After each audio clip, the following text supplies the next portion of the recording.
What's up, incredible soul? Welcome to another episode of Spreading Love, Peace, Forgiveness, Honesty and Unity to all Earthlings. A fire episode of Walk and Creepy TikToks. We shall be reacting together, my friend, to extremely interesting videos. With me here, Y311H and my friend Kasungumu. Straight out of Africa with lots of good vibes and wonderful fruits. Let's dive in.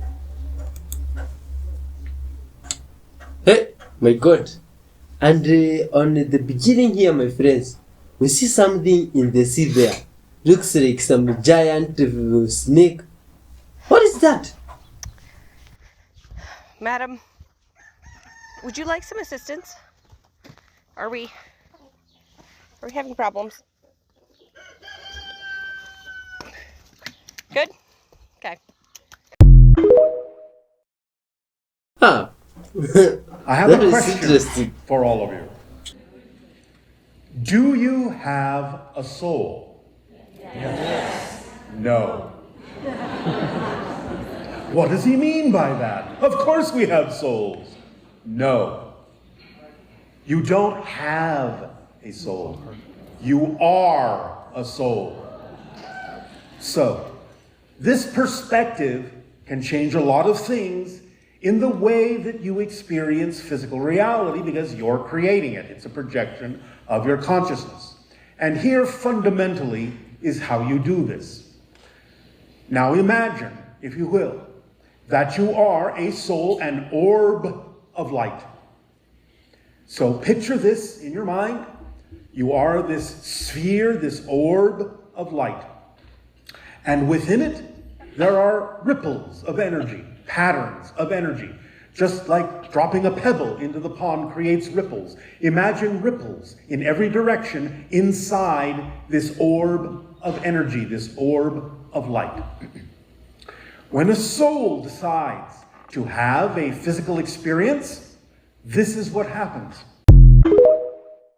Wow, that's interesting, my friends. Good vibes. Can somebody explain what this is? This guy took a video of this while he was in a cave somewhere. And this thing came out of the cave. This thing came out of its own cave and started showing itself. Do y'all see that? Look at that, y'all. It's like his head is glowing. Look, his head is glowing and his body's all dark black. What is that, y'all? That cannot be human with his head glowing like that. Look, you can see the only thing that's shining from here is his head. Look at this. Look at that. What is that, y'all? That is pretty big. It's gotta be some kind of alien. And what's crazy is there's more little caverns, y'all. So there, look at all these caverns here. So could there be more of these beings living there? Look at this. What? Look, all these things like we've never just look at that, y'all. We haven't even explored a lot of places in the world, huh? We got beings living everywhere. Yeah, we got beings literally living everywhere. That's the definition of a multi-dimensional universe, y'all. Look at this. That's crazy. What do you think this is? So please let us know down in the comments below, y'all. Things are getting a lot more interesting, y'all. That's all I can say, and that's what I'm going to keep saying. This video is strictly for entertainment purposes only. I am only raising awareness to interesting situations during these interesting times. Like, comment, and share for more videos like this. Keep up with me on my other accounts, especially on my YouTube, where I go deeper on the esoteric level at these topics at hand. Thank you for tuning to my frequency. Let's get this shift, y'all. Peace in. Hi, my friends. What do you think is that creature? 15 seconds to spot the number 1 in the image above. Can you do it? If so, comment done, like this video, and share it with a friend and see if they can do it. Did you see it? Listen to this. We're actually free from the commandments. They're not of faith, as it says in the Bible. Galatians chapter 3, verse 10 to 13 tells us that you're cursed if you try to keep the commandments. Why? Because you have to keep them all. We can't disregard 613 and then all the new covenant laws too. We have to keep it all. And if we don't keep it all, cursed. Jesus says, don't think I come to abolish the law. I came to establish the law. But people misinterpret this. They think they now have to keep the law. No. Jesus kept the law because we couldn't keep the law. And Jesus died for us because we couldn't die for ourselves. Jesus lives for us because we can't live for ourselves. It starts with Jesus. It ends with Jesus. He is the author and the finisher of our faith. He kept the commandments, not us. He came to make dirty, evil sinners like me and you righteous, holy, sanctified, justified. Amen. Follow or subscribe for more.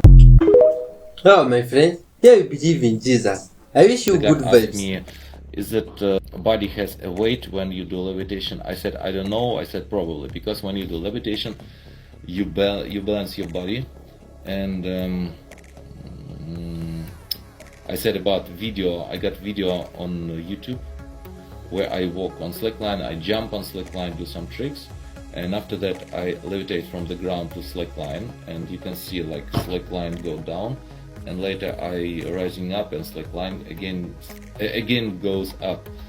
But when you balance yourself on slackline on the body, you control your body, your brain control your body, your brain control all your muscles, all piece of your body. Can I teach levitation? No, I cannot teach levitation. This is the place where you can learn how to levitate. It's Instagram, yeah. We have been dehumanized in history so bad that it's something that's so hard to undo. It doesn't matter that there's information out there and people kind of know this and that. It's just mind-blowing to me that people really have accepted that all Africans this whole entire time look like this, and that we've never had cloth, and that we had to wait for white people to give us cloth. And then when you dig into history, we had to wait for Arabs to give us cotton. All of this stuff is incorrect. History was purposefully written so that the Arab historians, the Arab invasions, and that the white colonization people can justify in history why they enslaved us and treated us the way they treated us, an entire continent of people that look like me. Africa has two groups of societies. You have the egalitarian society, and you have the farmers, right? Egalitarian society, and you have the farmers. These guys, the way they live, it doesn't matter if you're talking about Hadza people, you're talking about Kwe, you're talking about Twa people, when you are talking about those people that are just really connected to the earth, right? Because Africa has mountain people, we have jungle people, we have forest people, we have ocean people, we have mountain people, we have inland people. And so even with our spirituality, and when it gets deep, we honor different groups of people because we understand that our people have been lost. We understand that our ancestors are in all of those areas. So as Africans, particularly Bantu, we are very complex in the way we see things and the way we describe things and we understand things. We don't look at life and the world like the Western people do. So let me explain what I'm talking about. When colonizers came and the Arab invasions happened, right, they did a great number by always exposing these people, right, and dehumanizing these people and considering themselves better than these people. What's irritating about this history is that people refuse to accept that the different communities in Africa have every right to live the way they want to live. People who live in the forest should be able to live in the forest unbothered. Those people do not have to be westernized. That's what they prefer. That's what they want to do. So egalitarian societies like this, right? They don't live life with the farmers' thought. They live life on the daily. They communicate with nature on the daily. They only sustain themselves with what they need today and maybe a little bit tomorrow. And so they just live like that. That's just how they are, okay? They don't have to be you, right? Now you enter the Bantu. The Bantu are farmers, right? One of the things that you'll hear about the Bantu migration from 4,000 years ago, 5,000 years ago, is that we spread farming techniques all throughout Africa, including East Africa, okay? We brought tools, we brought ironworks, we brought things on how to farm, technologies, how to farm, how to smelt iron, how to do all these things, right? And that's still what white people wrote about the Bantu migration. However, for some reason, when they get to South Africa and they talk about South African history, then they're like, white people came to South Africa and they introduced farming to the Bantus. They introduced the hoe to farming to Bantu. They introduced how to till the land to the Bantus in South Africa. How is that possible? If 4,000 or 5,000 years ago, you also wrote that Bantu spread Africa, spreading farming techniques and spreading farming tools. So that's the type of nonsense I'm talking about when I'm talking about African history and how it's been so bullshitted.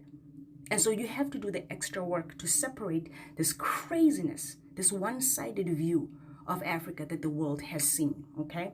Let me make something really clear. I don't teach this to teach people on the outside and try to convince them on who we are. I care about this information for people who are us in the African diaspora, continentally and outside. And I encourage all Africans to learn African history for themselves. Don't learn it to go teach outside people. Learn it for yourselves. It makes a big difference. Don't worry what other people on the outside are saying, okay? So Africans didn't have any clothes, and therefore white people did all this help to and help civilize them. Then they go back and they say that the Arabs introduced cloth in East Africa in the 1st century. So we're talking about 2,000 years ago. White people don't exist in Africa up until after, right? In South Africa, it's like 300-400 years ago. So let's give them a 500-year period in Africa.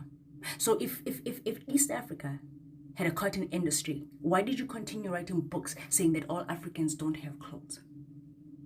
But that's not the end of it. Without even mentioning the textile industry in West Africa, okay, because a lot about West Africa is written, so we won't touch on that. But we know that West Africa has always had cloth, okay? They've had a textile industry. Again, why has history, and why does history insist that Africans have no clothing and that they needed white people to teach them how to make clothes when West Africa has anciently cloth, when East Africa has anciently cloth at least 2,000 years ago? Even if you say it was brought by the Arabs, the point is 2,000 years ago, there was cloth in Africa. But go pick up any history book and it will still today in 2024 tell you that Africans didn't have clothes. Uganda, right? Shout out to my mutuals who teach me a lot. Ugandan mutuals taught me this, and I didn't even know this. So I'm really, really excited, and I really want to share it. Did you guys know that Uganda had its own cloth anciently, like way before the beginning of time, and they make that out of tree bark? This whole time, right? Look at that. And I think in France, Uganda bark cloth in fashion and design, France starts using this material because it's sustainable. And when you take it out of the tree, as you can see down here, the tree is able to regenerate in the enough amount of time, right, to not be destroyed. And look at that. As we live today, we have groups, who are looking for solutions. How do we solve this? Oh, the planet needs to be saved. Africans have always had the answers, but nobody wants to listen because everybody's happy to say Africans didn't have anything to wear. My second point in about wearing something, how Africans dress is going to be completely different to how people in Europe dress. Europeans, because it snows up there, they are going to have attires that are long sleeves, things that keep you warm. As Africans, we've never had to do that. So even when you do come across us and you see us wearing our cloth in a different way, it is not a full covering, because even spiritually, even religiously, being in the nude was never something that's, offensive to the eyes. That's something that white people in Christianity and Islam brought into Africa. So mistaking Africans when you see them in outfits like this and you're like, ooh, stop it. This is the most sustainable cloth the most positive impact that we could all have brought to humanity, but no, we chose fast fashion. So let's kill all the stereotypes. Even if you don't know all of African history, please stand firm in the fact that African history has been miswritten. It has been only turned into one idea when there's multiple ideas. You can't walk into Africa and find forest people and say, this is the entire Africa, when this whole entire time you have different types of societies in Africa. I need people to understand that. But particularly, once you get in line with that understanding, you will never, ever be ashamed of your African history. I'm here to tell you, once you crack the code, you will know why they've lied about us. My friends, honesty. We should always spread for 25,000 years. Why, if we were immortal, why the heck have we been dying all these years? Why don't we remember who we are if we're somebody special? If we're something different than what we perceive as animals, and we actually have this huge amount of consciousness called spirit that has the answers to everything and is directly connected to God, why don't we know this?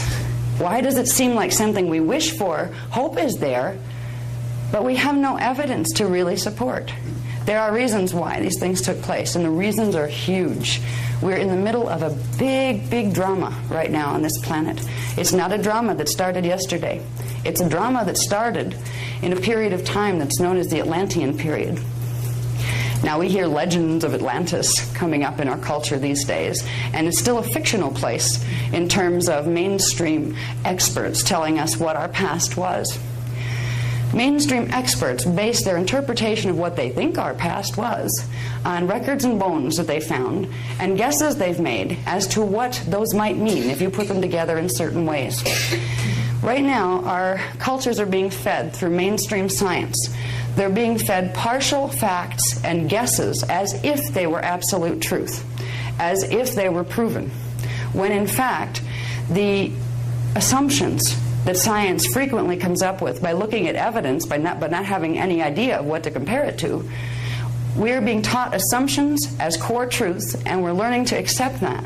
We're learning to accept we came out of animals, probably apes, Darwinian theory, but now there's a little argument in the scientific community. No, maybe it wasn't out of apes, but rather something that swam in the waters once upon a time, and then we grew limbs and hands and things. Our flippers became limbs, and we walked up on land and became air breathers. And the real one, the Big Bang Theory, if you look at it, takes us right back to we started as pond scum.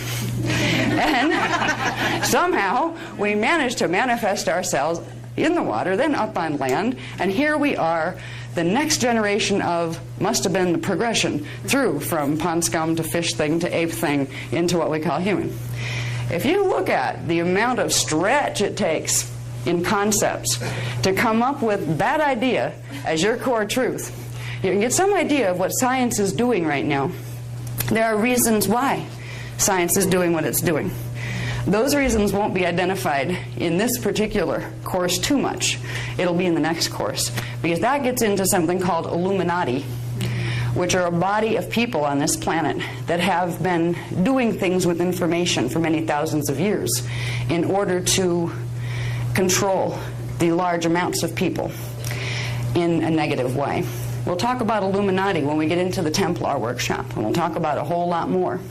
But in this workshop, we're going to talk about what's most important to you as a person first, before we deal with the big picture drama that we're all in the middle of right now.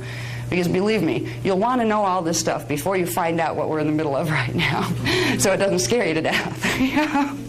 See, there's no reason to be afraid of the big picture drama if you already know the solutions. All right? So here, we're going to give you the solutions first. The solutions have to do with understanding what your body is, what your mind is, what your consciousness is, where your spirit's located, and how to get it the heck back into your body so you can start having a better life experience here. Kathara healing is the beginning process of learning how to do that, because we will learn literally the anatomy, the structure of our anatomy on 15 dimensions. Now, 15 dimensions. It's funny if you look at science again, they have all sorts of theories. There's a unified field theory, there's quantum theory. Theory implies guess, because we don't know. All right? Now, this information that is being presented here, you will be shown the structure of 15-dimensional physics.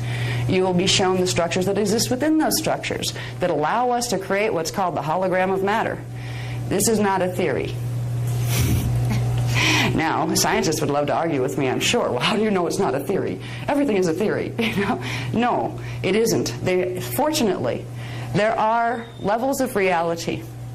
There are beings in levels of reality that have not been involved with the distortions of consciousness and biology that have taken place on this planet, who have held the records, who have held the original creation records that literally detail the spiritualized science by which creation itself is brought into manifestation by a common source intelligence that many people choose to call God.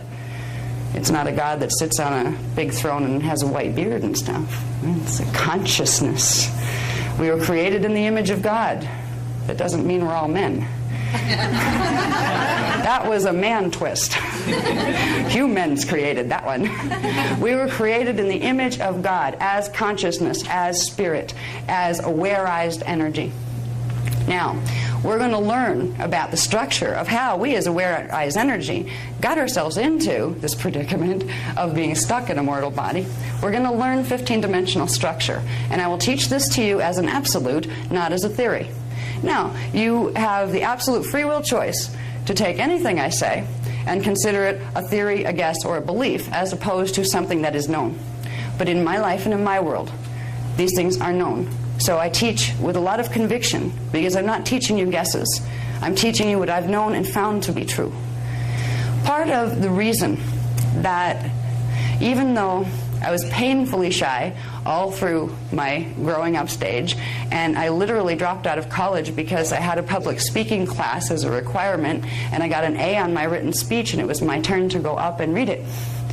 And I couldn't deal with it because I was terrified of talking to people this way. I was used to telepathy, but not speaking. Now, what could possibly get somebody who's that painfully shy up doing what I'm doing, talking about absolutely radical theories of science and spirit in front of all sorts of audiences all over the world? You can't fake that one. It takes a lot of conviction. It takes a knowing and a desire to share a truth that has created a freedom in my life.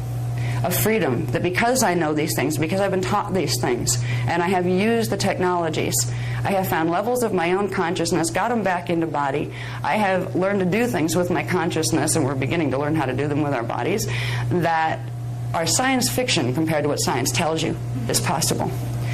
I know that these are the freedom teachings, and if I can at least get some of that across to each one of you, and each one of you will get a little piece that's all your own. It'll mean something different to every one of you, because every one of you came here for a different reason.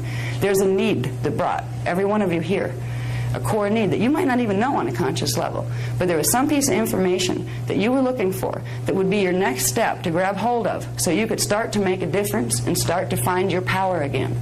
Because what's happened on this planet to everybody is that we have lost our power. Right now, we walk around in a world that appears to inflict itself on us from the moment we take our first breath. We appear to be in a world that happens to us, not a world that we create. We appear to have all sorts of things coming at us constantly. That is a very real appearance when you're stuck here.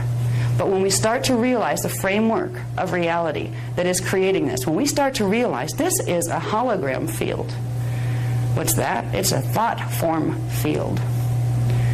That means, theoretically, my thoughts should be able to influence it, right? Theoretically.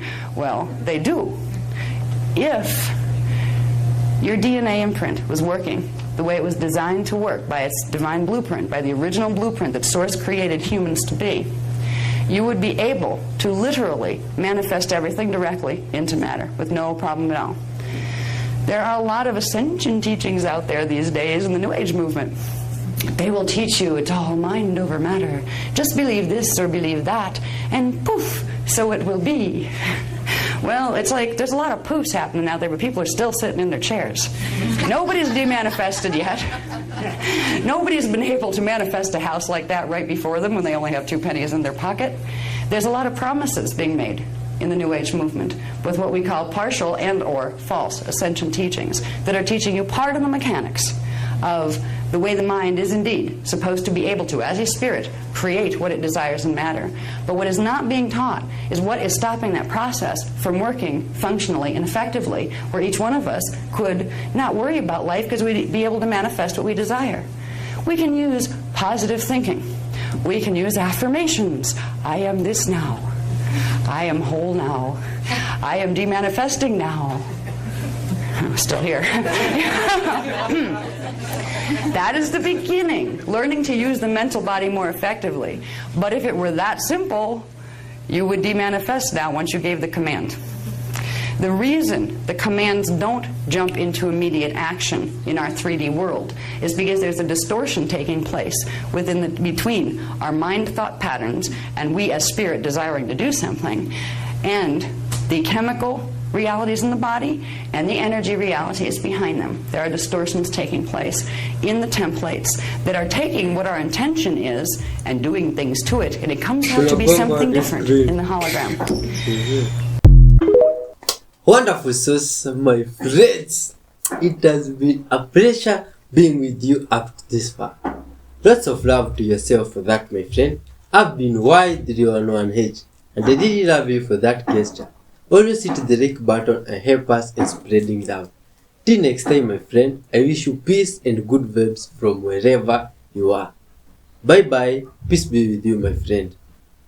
Yo, my friend, what has happened with the electricity? It was gone away. Sometimes these issues, my friend. Ooh.